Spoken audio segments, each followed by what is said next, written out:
D.C. can be considered a scary place for a variety of reasons. Congressional correspondent Chad Pergram takes us inside Capitol Hill for a look at one of the most haunting places in the city. We've all been to a haunted house, but how about a haunted house and Senate?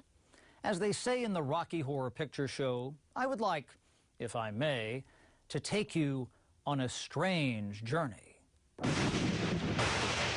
But for this journey, we'll go deep into the Capitol catacombs for tales of the congressional macabre. The U.S. Capitol is a seemingly haunted place. Mysterious sounds of a custodian who passed on. Some can still hear her scrubbing the floors late at night. Or you might hear Pennsylvania Senator Boyce Penrose in a rocking chair reading the bills late at night.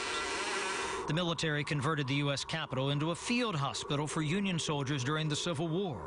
Some have reported sightings of those soldiers wandering the building even today. Some of them have continued to stay here. A lot of soldiers died here, and they were very idealistic at that point, and their spirits would be here. Joe Novotny just retired from the House after 30 years. You've seen him on C-SPAN as the House reading clerk. And Novotny's observed some weird things in the House chamber late at night after everybody else is gone. And all of a sudden, in the well of the chamber, like directly in front of me, I see a man walk in front of me. And I look up immediately to see who it is, and there was nobody there. You tell yourself, is this real? But it was vivid. But towering above all Capitol ghost stories is the legend of the demon cat, which prowls the Capitol. It appears before national emergencies, such as when the British burned the Capitol in 1814, the Civil War, Pearl Harbor, Kennedy's assassination. Its footprints are purportedly visible in the Capitol's Senate wing. But supposedly the demon cat also signed its name. In an obscure congressional stairwell, you'll find this.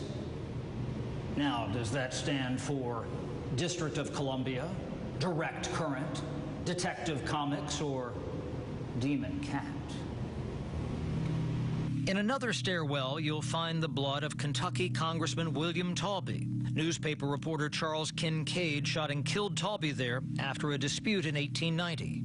Talby's ghost is said to lurk around the Capitol, periodically tripping reporters as revenge.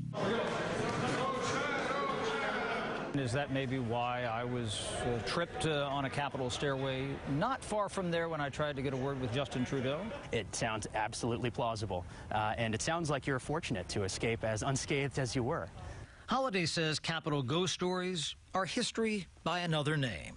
It's popular history. It's a way that people can remember, sometimes misremember, but it's a way that they can remember figures and events from the past. Any 200-year-old building is going to have ghost stories. The U.S. Capitol is no exception. So, as they say in the movies, if you come to the Capitol, be afraid. Be very afraid. On Capitol Hill, Chad Pergram, Fox News.